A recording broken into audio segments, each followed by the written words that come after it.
Welcome friends. आज हम class 10th का प्री बोर्ड का एग्ज़ाम पढ़ेंगे जो 2023 में हुआ था। तो हम प्री बोर्ड का ये पेपर है, इसको डिस्कस करेंगे। ठीक है, 80 मार्क्स का हमारा पेपर है, 3 घंटे का समय है, 39 क्वेश्चन है और इसमें लिखा है 5 सेक्शन है, ABCDE। पहले सेक्शन में 20 क्वेश्चन है 1-1 नंबर के, दूसरे सेक्शन में 6 क्वेश्चन आएंगे 2-2 नंबर के, फिर सेक्शन सी में 7 क्वेश्चन आएंगे 3-3 नंबर के, फिर 3 क्वेश्चन आएंगे 5-5 नंबर के और 3 क्वेश्चन आएंगे जो 4-4 अंकों के केस बेस स्टडी होगा। ठीक है, बाकी इंग्लिश में अगर हम पढ़ना चाहें तो यहाँ से पढ़ सकते हैं। ठीक है, तो वीडियो पॉज करके आप पढ़ सकते हैं यहाँ से सारे इंस्ट्रक्शन।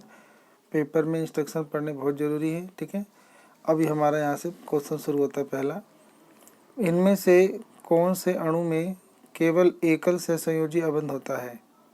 इनमें से कौन से अणु में केवल एकल सहसंयोजी अबंध होता है, यानी which of the following has single covalent bond only?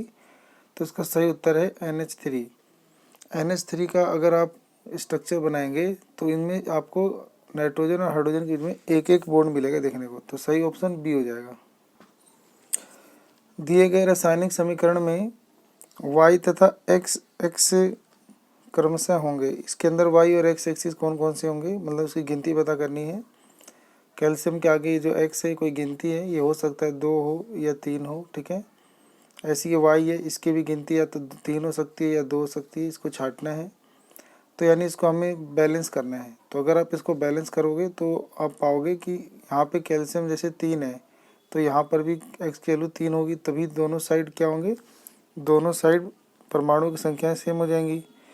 हम किसी भी रासायनिक अभिक्रिया को समीकरण को संतुलित या बैलेंस क्यों करते हैं? वो इसलिए करते हैं क्योंकि हमने एक नियम पढ़ा था, law of conservation of mass, जिसमें हमने पढ़ा था कि मास को ना तो क्रिएट कर सकते हैं, ना डिस्ट्रॉय यानी ना नष्ट कर सकते हैं, ना बना सकते हैं। इसलिए अभिकारकों के पहले और अभिकारकों के बाद, यानी किसी रासायनिक अभिक्रिया से पहले और अभिक्रिया के बाद परमाणु की संख्या सेम होती है। तो कैल्शियम यहाँ पे 3 है तो यहाँ पे पक्का 3 होगा, तो ये 3-3 हो गया।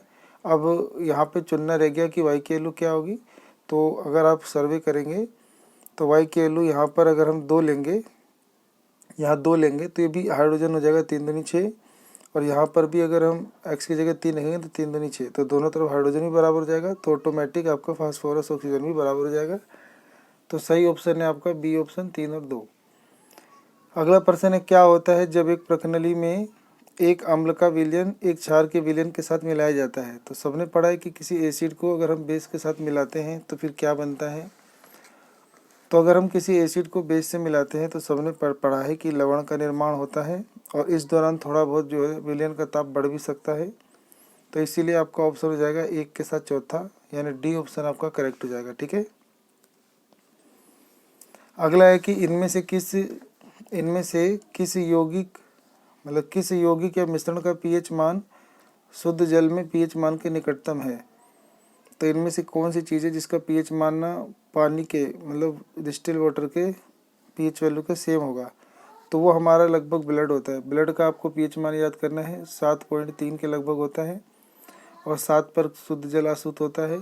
तो इसीलिए आपका ब्लड आंसर आपका क्लियर हो जाएगा। ठीक है, अब लिखा है कि गर्विता ने अपनी विज्ञान की कक्षा में उपयुक्त व्यवस्था करके लोहे के गर्म टुकड़े पर भाप को प्रवाहित किया और इस अभिक्रिया में बनने वाले उत्पाद क्या होगा? तो अगर आपको याद करना है तो याद करेंगे कि अगर हम कोई भी आयरन लें, ठीक है, यानी Fe आयरन लें,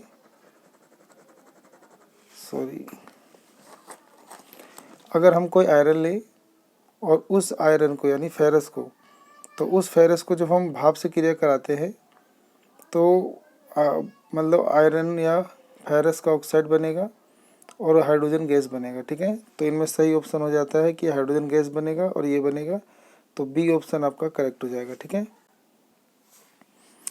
अगला प्रश्न है कि यशद लेपन विधि से निम्नलिखित में से कौन सा विकल्प संबंधित है? मतलब यशद लेपन विधि में जिंक की पतली परत चढ़ाते हैं, जिंक और सल्फ्यूरिक अम्ल अभिक्रिया करते हैं, एल्युमिनियम की पतली चढ़ाते हैं, या जिंक से हाइड्रोजन गैस का भी क्रिया करते हैं। तो यशद लेपन में हम किसी भी धातु के ऊपर जिंक की परत चढ़ाते हैं, तो आपका पहला ऑप्शन सही हो जाएगा। ठीक है, यानी ए ऑप्शन आपका सही हो जाएगा। यशद लेपन विधि में हम जिंक के ऊपर या किसी दूसरे धातु के ऊपर जिंक की परत चढ़ाते हैं, और एल्युमिनियम की परत जिस पे चढ़ाते हैं उसे एनोडीकरण कहते हैं। ठीक है। अगला है कि कार्बन डाइऑक्साइड के अणु की इलेक्ट्रॉनिक बिंदु संरचना क्या होगी। तो कार्बन डाइऑक्साइड के अणुओं में इलेक्ट्रॉनों की संख्या क्या होगी। तो कार्बन डाइऑक्साइड में आप जानते हैं फार्मूला कार्बन डाइऑक्साइड CO2 होता है। तो एक कार्बन दो ऑक्सीजन, तो एक कार्बन दो ऑक्सीजन सब में दिख रहा है, और हमें पता है कि ऑक्सीजन जो होता है इसके बाहरी कोश में 6 इलेक्ट्रॉन होते हैं, तो 8 पूरा करने के लिए 2 की साझेदारी करेगा। तो अब इसमें ढूंढना है कि यहाँ पे कहाँ पे 2-2 की साझेदारी हो रहा है। तो ये ऑक्सीजन है, तो यहाँ पे 2-2 इलेक्ट्रॉनों की साझेदारी दिखाया जा रहा है, तो यानी डी ऑप्शन आपका करेक्ट हो जाएगा। ठीक है। अगला प्रश्न है कि नीचे इंसुलिन के विषय में कुछ कथन लिखे गए हैं, इनमें गलत कथनों का चयन करना है। ठीक है। तो रक्त में शर्करा के स्तर को नियंत्रित करता है। तो रक्त में शर्करा के स्तर को नियंत्रित करता है, तो ये तो सही लिखा है, इंसुलिन का यही काम है, तो गलत काम ढूंढना था। यकृत द्वारा स्रावित होता है, ये गलत है। इंसुलिन जो होता है सबको पता है, ये हमारा अग्नाशय यानी पेनक्रियाज रिलीज करता है। ठीक है। अग्नाशय बनाता है इंसुलिन हार्मोन। ठीक है। तो क्या यह एक हार्मोन है, तो ये तो सही है। क्या यह पित्त रस के साथ मिश्रित हो जाता है। हाँ, तो ये पित्त रस के साथ मिश्रित हो जाता है, ये तो नहीं लिखा। ठीक है। तो ये गलत है। तो यहाँ पे ऑप्शन नंबर पहला सही है और ऑप्शन नंबर तीसरा सही है। तो इसके अंदर सिर्फ गलत वाला ऑप्शन ढूंढना था, तो गलत वाला ऑप्शन कौन सा हो जाएगा। तो ये दूसरा और ये चौथा, तो आपका दूसरा और चौथा गलत हो जाएगा, तो डी ऑप्शन आपका करेक्ट हो जाएगा। ठीक है। अगला है वायुमंडलीय नाइट्रोजन की मात्रा लगभग 78% है, लेकिन पादप इस नाइट्रोजन का सीधे रूप से उपयोग करने में असक्षम है। तो स्थलीय पादपों के लिए नाइट्रोजन का स्रोत क्या है। तो अकार्बनिक नाइट्रेट है, या अकार्बनिक नाइट्राइट है, या कार्बनिक पदार्थ है, या उपरोक्त सभी है। तो इसके अंदर आपका सही ऑप्शन हो जाएगा कार्बनिक पदार्थ। ठीक है। तो कार्बनिक पदार्थ से पेड़ पौधे जो होते हैं वायुमंडल में नाइट्रोजन का प्रयोग नहीं कर पाते, लेकिन वायुमंडल में नाइट्रोजन को प्रयोग करने के लिए जो पेड़ पौधों में मदद करता है वो है आपका नाइट्रोजनिफिकेशन, यानी नाइट्रोजन स्थिरीकरण प्रक्रिया होती है, जिसमें कुछ बैक्टीरिया होते हैं जो वायुमंडल में जो घुला हुआ नाइट्रोजन होता है उसे नाइट्रेट और नाइट्राइट में बदल देते हैं और कार्बनिक पदार्थों में बदल देते हैं। तो आपका सी ऑप्शन हो जाएगा करेक्ट। अगला प्रश्न है कि प्राय जंतुओं को रक्त को अंगों के पास पहुंचाने के लिए पंप यंत्र की आवश्यकता होती है। अगले की सूचना के आधार पर सही युग्म का चयन कीजिए। गाय के हृदय में 3 कक्ष होते हैं, गलत। मछली के हृदय में 2 कक्ष होते हैं, सही। मेंढक के हृदय में 3 कक्ष होते हैं, सही। और मानव के हृदय में 4 कक्ष होते हैं, सही। तो दूसरा, तीसरा, चौथा सही है। तो बी ऑप्शन आपका यहाँ से करेक्ट हो जाएगा। ठीक है। अगला प्रश्न है कि पादपों द्वारा कौन से प्रकार की गतियाँ या गति परिलक्षित की जाती है, यानी पेड़ पौधों में किस तरह की गतियाँ होती हैं। वृद्धि से मुक्त, वृद्धि पर आश्रित, या दोनों, या ध्वनि पर आश्रित। तो पेड़ पौधे ध्वनि पर आश्रित तो नहीं होते, या तो वृद्धि पर आश्रित होते हैं या वृद्धि से मुक्त होते हैं। तो सही ऑप्शन हो जाएगा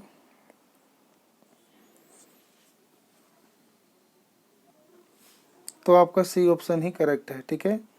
अगला प्रश्न है कि पदार्थ x का अपवर्तनांक 0.15 है, तो प्रकाश x में प्रकाश की चाल क्या होगी। तो फार्मूला आपको लगाना है। फार्मूला होता है कि किसी भी पदार्थ का अपवर्तनांक निकालने के लिए वायु में प्रकाश की चाल को उस वस्तु में प्रकाश की चाल से भाग कर देते हैं। तो यहाँ पर जब हम फार्मूला लगाएंगे तो हम पाएंगे कि तो 1.5 यहाँ लिख देंगे। वायु में प्रकाश की चाल 3 गुना 10⁸ मीटर पर सेकेंड होती है, और इसके डिवाइड में हमें निकालना है माध्यम में प्रकाश की चाल, यानी x निकालना है। अब ये क्रॉस मल्टीप्लाई होगा, ये इधर आ जाएगा और ये डिवाइड में आ जाएगा। तो जब ये इधर आ जाएगा तो x बराबर, और ये डिवाइड में आएगा तो इसके डिवाइड से कट जाएगा। तो 1.5 से ये 3 कट जाएगा, तो 2 × 10⁸ मीटर पर सेकेंड हो जाएगा। तो आपका ऐसा ऑप्शन है, आपका करेक्ट ऑप्शन डी हो जाएगा। ठीक है। अगला प्रश्न है कि मानव जाति केवल लैंगिक जनन युग्म द्वारा सतत रहती है, मानव के युग्मनज में लैंगिक गुणसूत्रों की युग्मों की संख्या कितनी होती है? तो मतलब मानव में जो मतलब लैंगिक गुणसूत्र होते हैं सेक्स क्रोमोसोम, उसकी कितना पेयर होता है? तो इसका आंसर हो जाएगा 1 पेयर होता है। ठीक है,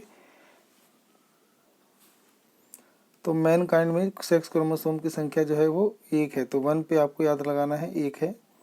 आपके पास केवल 4 ओम के प्रतिरोधक उपलब्ध हैं। परिपथ में कुल 20 ओम का प्रतिरोध प्राप्त करने के लिए आपको कितने प्रतिरोधकों की आवश्यकता होगी? तो क्योंकि एक प्रतिरोधक से 4 ओम का मतलब 4 ओम प्रतिरोध लग रहा है, तो 20 ओम लगाने के लिए हम 4 का टेबल पढ़ के देखेंगे। तो 4 के टेबल में 20 5 बार आता है, तो इसका आंसर 5 हो जाएगा। ठीक है, वह युक्ति जो किसी चालक के सिरों पर विभवांतर बनाए रखने में सहायता करती है, तो वो बैटरी एलिमिनेटर है या एमीटर है, वोल्टमीटर है या धारा नियंत्रक है। यानी the device that help to maintain the potential difference across the conductor. तो सबने पढ़ा है कि ऐसी युक्ति जो किसी चालक के सिरों के बीच पोटेंशियल डिफरेंस यानी विभवांतर को बनाए रखती है, वो सेल और बैटरी होती है। तो यानी यहाँ पे ए ऑप्शन आपका करेक्ट हो जाएगा। ठीक है, तो बैटरी आपका करेक्ट हो जाएगा। अगला है कि नीचे दिए गए विकल्पों में से क्षण चुंबक के मध्य चुंबकीय क्षेत्र का सही निरूपण का चयन कीजिए। तो ये नॉर्थ नॉर्थ है, तो नॉर्थ नॉर्थ तो आपस में मतलब जो दो पोल होते हैं वो आपस में कभी भी अटैच नहीं करते, तो ये गलत है। साउथ वाला साउथ से नहीं करता, गलत है। अब या तो साउथ से नॉर्थ होगा या नॉर्थ से साउथ होगा। तो सबने पढ़ा है कि जो चुंबक होता है उसमें जो मैग्नेटिक फील्ड होती है वो नॉर्थ से निकलती हैं और साउथ में मिलती हैं, तो सही ऑप्शन आपका बी हो जाएगा। ठीक है, एक प्रश्न है यहाँ पे 17 से 18 वाला, उसमें अभिकथन और कारण पर आधारित प्रश्न है, यानी असर्शन और रीजन पे है। इन प्रश्नों के लिए 2 कथन दिए गए हैं, एक अभिकथन ए और एक कारण आर। इन प्रश्नों के सही उत्तर को नीचे दिए गए विकल्पों में से चुनना है। पहला ऑप्शन तब चुनना है जब ए और आर दोनों सही हैं और आर ए का उचित स्पष्टीकरण देता है। बी ऑप्शन तब चुनना है जब ए और आर दोनों सही हैं लेकिन आर ए का उचित स्पष्टीकरण नहीं देता है। सी चुनना है कि जब ए सही है लेकिन आर गलत है, और डी चुनना है जब ए गलत है और आर सही है। तो ये 4 ऑप्शन में से आपको एक ऑप्शन चुनने हैं क्वेश्चन नंबर 17 से लेकर 20 तक। अब यहाँ पे लिखता है पहला 17वां, ए और आर। ए में कहता है मशरूम जल और कार्बन डाइऑक्साइड द्वारा भोजन संश्लेषित करता है, तो गलत। सबको पता है कि जो मशरूम होते हैं वो सड़े गले कार्बनिक पदार्थों से अपना भोजन प्राप्त करते हैं, तो यहाँ पर ये गलत है। और मशरूम के बारे में भी लिखा है कि मशरूम की कोशिकाओं में क्लोरोफिल उपस्थित नहीं होता है, तो ये तो बात सही लिखी है, मशरूम की कोशिकाओं में क्लोरोफिल उपस्थित नहीं होता है, तो यानी ये आपका सही है, वो आपका गलत है। तो ये सही और वो गलत है, तो आपका कौन सा ऑप्शन करेक्ट हो जाएगा? तो इसमें आर सही है, ये गलत है, तो आपका डी ऑप्शन हो जाएगा। तो 70वें का आंसर डी हो जाएगा। ठीक है, फिर 18वां है कि हम किसी पारदर्शी माध्यम के आर पार देख सकते हैं, तो बिल्कुल सही है। प्रकाश की किरणें इस माध्यम में से पार हो जाती हैं, तो वही प्रकाश की किरणें पार हो जाती है तभी तो आर पार दिखता है, तो यानी दोनों सही हैं और ये उसकी सही एक्सप्लेनेशन दे रहा है, तो इसका ऑप्शन नंबर ए हो जाएगा। ठीक है, कुएं के जल में साबुन कम झाग बनाता है, तो कुएं के जल में मैग्नीशियम और कैल्शियम के लवण अधिक मात्रा में होंगे, तो ये भी सही है, ये भी सही है। हमने पढ़ा है कि जो साबुन होता है कठोर जल में झाग नहीं बना पाता है, हार्ड वाटर में, वो इसलिए नहीं बना पाता है क्योंकि हार्ड वाटर में मैग्नीशियम और कैल्शियम के लवण होते हैं, जिसके साथ साबुन के जो अणु होते हैं जो सोडियम और पोटेशियम के बने होते हैं वो इनसे अभिक्रिया कर लेते हैं और वो कम बना लेते हैं और झाग नहीं बनाते हैं, तो इसीलिए आपका ये इसकी सही एक्सप्लेनेशन कर रहा है, तो ये ऑप्शन आपका करेक्ट हो जाएगा कि दोनों ही सही हैं और ये इसका सही एक्सप्लेनेशन दे रहा है। ठीक है, मानव में मूत्र निर्माण प्रक्रिया में जल का चयनित पुनर्शोषण होता है। मानव में मूत्र निर्माण में प्रक्रम में जल का चयनित पुनर्शोषण होता है, ये भी बात सही है आपका। ठीक है, अगला है कि जल की अत्यधिक मात्रा में हानि मानव शरीर के नुकसानदायक नहीं होती है, तो ये गलत लिखा है, तो ये सही है और ये गलत लिखा है, तो ऐसा ऑप्शन नंबर सी हो जाएगा। सी में ही आपको बताना था कि ये ट्रू है और आर फॉल्स है। ठीक है, अब यहाँ पे कुछ और डिस्कशन वाले क्वेश्चन है हमारे पास। लैंगिक जनन करने वाले जीवों के जनकों एवं उनकी संततियों में गुणसूत्रों की संख्या समान होती है, इस कथन की पुष्टि कीजिए। The chromosomes number of sexually reproducing parents and there offspring is the same. Justify this statement. तो इसके अंदर आपको बताना है कि जो नर और मादा में कैसे जनन होता है। तो नर के पास होते हैं 23 जोड़े क्रोमोसोम और मादा के पास भी 23 जोड़े होते हैं, जिसमें जो 22 जोड़े होते हैं वो ऑटोसोम होते हैं और एक जोड़ा जो होता है वो सेक्स क्रोमोसोम होता है। तो जब एक पीढ़ी से अगली पीढ़ी का जन्म होता है तो आधे क्रोमोसोम पिता और आधे क्रोमोसोम माता से आते हैं, जिसमें से एक क्रोमोसोम जो होता है एक्स और एक माता से आता है एक्स। तो एक्स एक्स होने पे क्या होता है, लड़की होती है, और एक्स वाई होने पे लड़का होता है। और फिर वो एक्स एक्स मिलने से 23वां पेयर भी पूरा हो जाता है और फिर अगली पीढ़ी में गुणसूत्रों की संख्या समान हो जाती है और पीढ़ी जन्म ले लेती है। तो ये सब आपको दिखाना है, ठीक है। अगला है अवक्षेपण श्वसन को ऊष्माक्षेपीय अभिक्रिया क्यों कहते हैं, ठीक है। तो सबको पता है कि श्वसन को ऊष्माक्षेपीय अभिक्रिया क्यों कहते हैं। श्वसन के दौरान क्या होता है कि जो ऑक्सीजन होता है वो शरीर में उपस्थित जो ग्लाइकोजन या ग्लूकोज होता है वो उसके साथ क्रिया करता है और उसको पायरुवेट में तोड़ता है। फिर पायरुवेट के अलावा फिर माइटोकॉन्ड्रिया में जो पायरुवेट होता है वो कार्बन डाइऑक्साइड और जल में टूटता है और वो हमें ऊर्जा की एनर्जी रिलीज करता है, जो मनुष्य में 38 एटीपी के रूप में हमें ऊर्जा मिलती है। और क्योंकि इस प्रक्रिया में एनर्जी रिलीज हो रही है तो इसीलिए इसको ऊष्माक्षेपीय अभिक्रिया एक्सोथर्मिक रिएक्शन कहते हैं। अगला प्रश्न है अवक्षेपण अभिक्रिया क्या होती है। ऐसी रासायनिक अभिक्रिया जिसमें एक अवक्षेप का निर्माण होता है उसे अवक्षेपण अभिक्रिया कहते हैं। अवक्षेप वो पदार्थ होता है जो पानी में घुलनशील नहीं होता है और बेकार पदार्थ होता है। ऐसी किसी भी क्रिया का संतुलित रासायनिक समीकरण लिखिए। तो इसके लिए आप लिख सकते हो कि जैसे बेरियम क्लोराइड है, इस बेरियम क्लोराइड का आप प्रयोग कर सकते हो हाइड्रोजन सल्फाइड से। तो आपका बन जाएगा आपका बेरियम सल्फेट और हाइड्रोजन क्लोराइड, ये बन जाएगा। और जो बेरियम सल्फेट है यही आपका अवक्षेप बन जाएगा, जो कि वाइट कलर का होता है, वाइट प्रेसिपिटेट, ये पानी में नहीं घुलता है, ठीक है। इसी को प्रेसिपिटेशन रिएक्शन कहते हैं, अवक्षेप बनना कहते हैं, ठीक है। अब यहाँ पे अगला प्रश्न है कि पश्च मस्तिष्क में स्थित मेडुला का क्या महत्व है। यानी हमारे जो मानव का ब्रेन होता है, मानव मस्तिष्क, उसमें जो सबसे पिछला भाग होता है मेडुला, उसका क्या काम होता है। तो पश्च मस्तिष्क में जो मेडुला होता है उसका काम होता है हमारे सांस लेना, खांसना, निगलना। दोबारा सुन लेंगे, सांस लेना, खांसना, निगलना। इसके अलावा हार्ट बीट को कंट्रोल करना और वॉलेंट्री एक्शन को कंट्रोल करना। अनैच्छिक क्रियाओं को नियंत्रित करता है, मतलब हृदय स्पंदन को कंट्रोल करता है, सांस लेने में मदद करता है, खांसने निगलने में मदद करता है, ठीक है। अगला प्रश्न है संरचनात्मक आधार पर धमनी और शिरा में दो अंतर बताइए। धमनी यानी आर्टरीज और शिरा माने वेंस, इन दोनों में डिफरेंस बताना है। तो धमनी जो होती हैं इनकी दीवारें मोटी होती हैं और लचीली होती हैं, और शिरा की दीवारें मोटी नहीं होती, पतली होती हैं और लचीली कम होती हैं। अच्छा, धमनियों में वाल्व नहीं पाए जाते, शिराओं में वाल्व पाए जाते हैं। जो धमनी की जो दीवार होती हैं वो चौड़ी नहीं होती, संकरी होती हैं, लेकिन जो शिरा की दीवार होती है उसका भीतरी व्यास चौड़ा होता है। इसके अलावा जो धमनी होती हैं इनमें ऑक्सीजनेटेड ब्लड बहता है, यानी ऑक्सीजन युक्त रुधिर बहता है, और शिराओं में डीऑक्सीजनेटेड ब्लड बहता है, यानी विऑक्सीजनित ऑक्सीजन वाला रक्त बहता है, ठीक है। किसी विद्युत धारावाही परिनालिका के चारों ओर चुंबकीय क्षेत्र रेखाओं के चित्र द्वारा दिखाइए। तो परिनालिका आप जानते हो क्या होती है, पास पास लिपटी अनेक फेरों वाली कुंडली को परिनालिका कहते हैं। इसकी चुंबकीय क्षेत्र रेखाओं का चित्र बनाना है तो आप ऐसे ऐसे बैटरी बना लेंगे और इसके ऊपर ऐसे ऐसे आप बना लेंगे, ठीक है।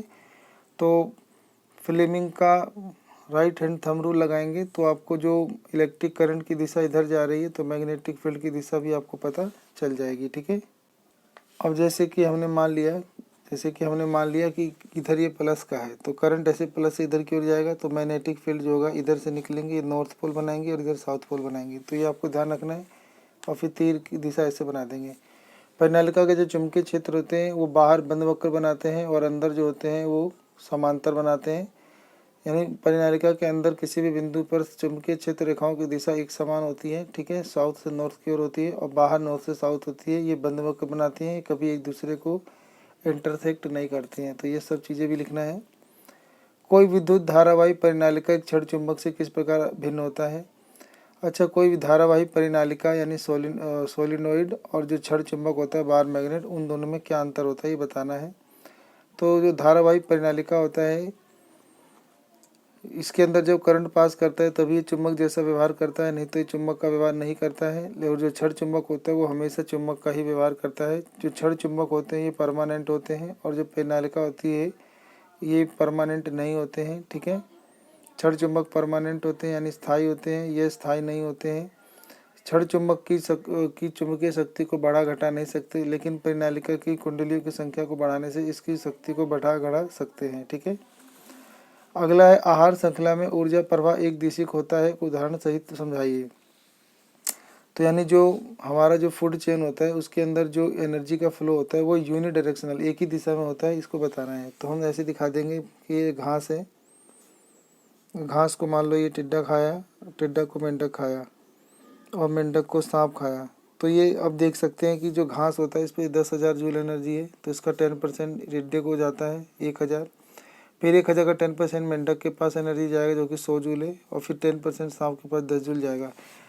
तो जो घास के अंदर एनर्जी है उसका एक ही दिशा में प्रवाह है कि ये टिड्डा मेंढक और सांप की ओर जाएगा, ये उल्टा नहीं होता है। तो यही सिर्फ इसमें लिखना है और समझाना है।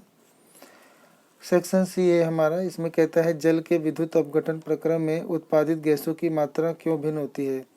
भाई जल का जब हम इलेक्ट्रोलाइसिस करते हैं वाटर का, तो इसके अंदर जो गैस बनती है जो कि हाइड्रोजन ऑक्सीजन होती है, इन दोनों में गैसों की मात्रा इसलिए अलग होती है क्योंकि जो जल होता है ना उसका फार्मूला H2 होता है। तो इसके अंदर हाइड्रोजन और ऑक्सीजन करंट लगाने पे, इलेक्ट्रोलाइसिस करने पे, विद्युत अपघटन करने पे जल जो होता है ये टूटकर हाइड्रोजन और ऑक्सीजन बनाता है।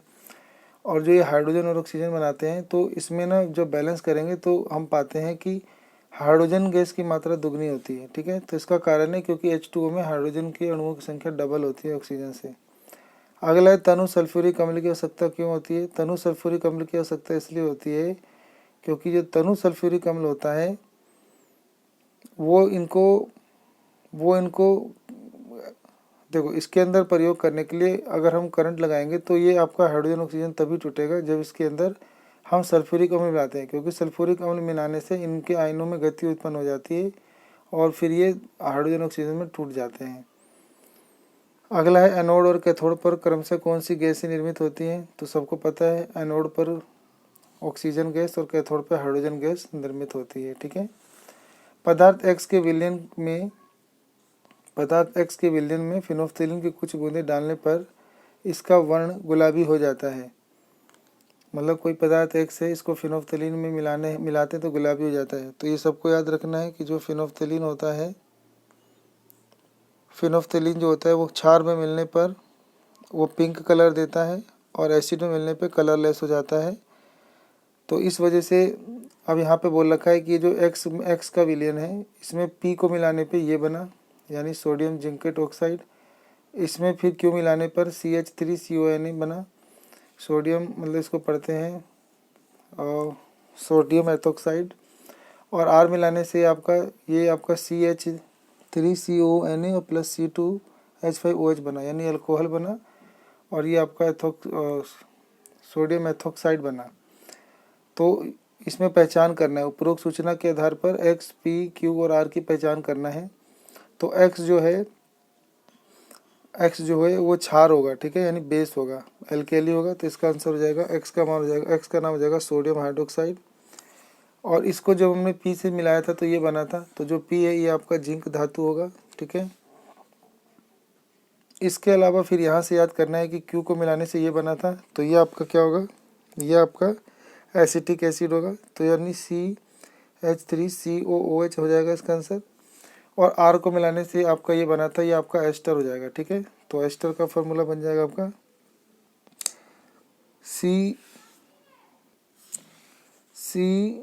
ठीक है, CH3COOC2H5, तो ये बन जाएगा आपका। ठीक है, अच्छा, उसके बाद लिखा है पीओपी को कुछ दिनों के लिए खुला छोड़ने पर आप क्या प्रेक्षित करेंगे।